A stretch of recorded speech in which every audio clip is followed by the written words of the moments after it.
In this section, we are going to implement the add to cart functionality through the product page. So when this page is opened, we need to have add to cart option here. So that's what we are going to do in this section. Let's begin with the coding. Now let's go to the product details page where we are going to add the add to cart button first. And also a text box. So we'll begin with the text box where one can enter the quantity. I'm going to say input type is equal to text. And the value of this text box will be assigned to a state. So let me have a hook which will help me to take a state. So I'm going to say use state. That's what I have to import.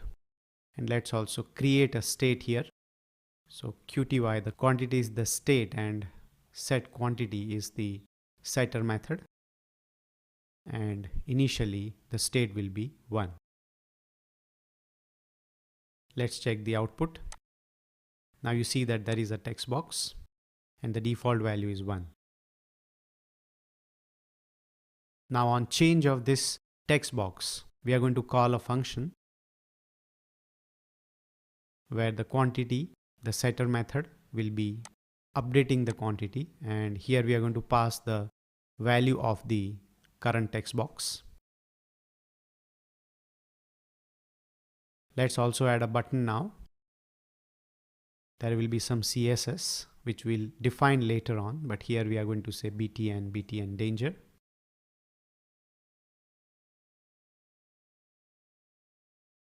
And add to cart is the text I want to display. So you see that the button is added. Now on click of this button, we are going to do some process which will update the cart. So I'm going to use the update cart object. In fact, we already have done the updation of cart. So we are going to eventually call that procedure, which we have seen few sessions back. Now let's just display the value of product and also the quantity on click of add to cart button. So I'm going to call the update cart function from the on click event. Here I'm going to pass the selected item reference in the update cart. This item object is basically we have received when the product was selected.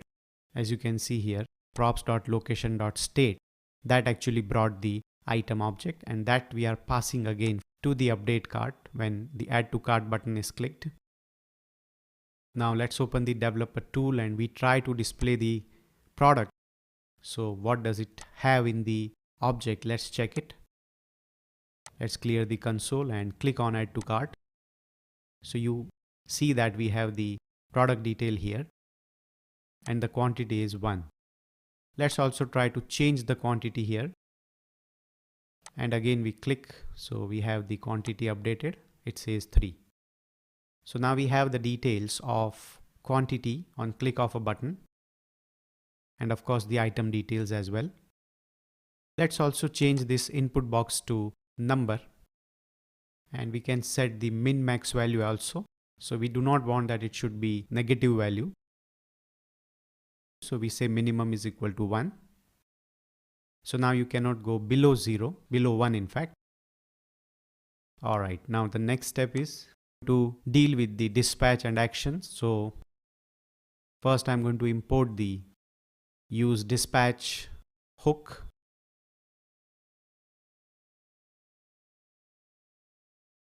And also the actions.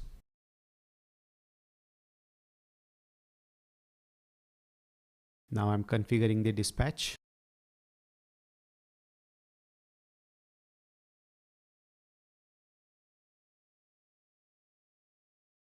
Now inside the update cart function, I'm going to dispatch the action. First I'm going to take a temporary variable.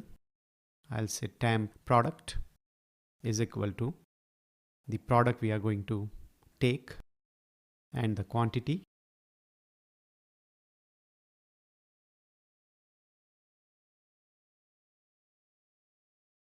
Now I'm going to dispatch the action.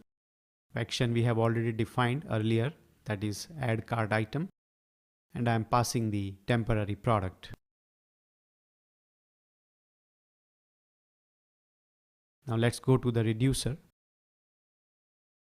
Now here in the reducer, earlier we defined that every time there will be an increment of 1 in the quantity, but instead of this, now we are going to pass the data because the quantity can be anything if one has entered in the text box. So here I'm going to say action.data.quantity, that's the value which is being passed. Or it can be 1 also in case if somebody is incrementing it. Here also I'm going to apply the same thing.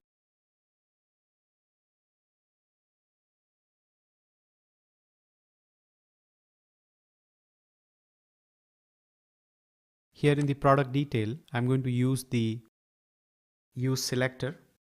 We just want to check what is the value in the global store for a specific reducer. So I'm going to use the use selector here. So we get the cart details here also in the product details page.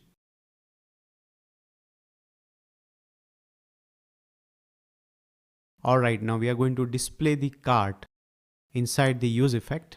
So I'm going to add the use effect hook also. Let's add the use effect. And here I'm going to use the cart only. That's the object we are watching for. And I'll say console log cart. Now let's check the output. So here I'm going to click on the add to cart.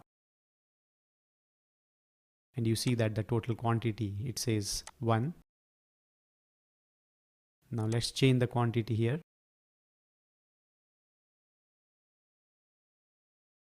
So now you see that the quantity is joined as a string. So let's go to the code and convert it into integer. So here I'm going to say parse int and the quantity. Now let's save and check the output again. Add to cart. So total quantity is 1.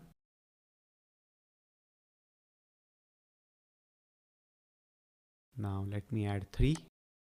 So now the total quantity is 4, and if I expand the item, the quantity is 4. Now if I go on the home and click this icon which adds the quantity, which adds to cart in fact, now you see that the total quantity is 5 and the quantity also is updated 5. So whether I click from this particular cart icon or I go to the product detail page and type and update, it's going to update the quantity globally. Now you see that there are 2 items added. The quantity is 5 and 1 respectively, and total quantity is 6 at the bottom. So add to cart functionality with the product page and product detail page is implemented. So add to cart functionality is over. So this section we have seen that how do we implement add to cart. We have already seen and return the add to cart functionality. We just call the same procedure from the product detail page when the user clicks on add to cart. In the next section, when the cart icon here is clicked, then we are going to open the details of cart.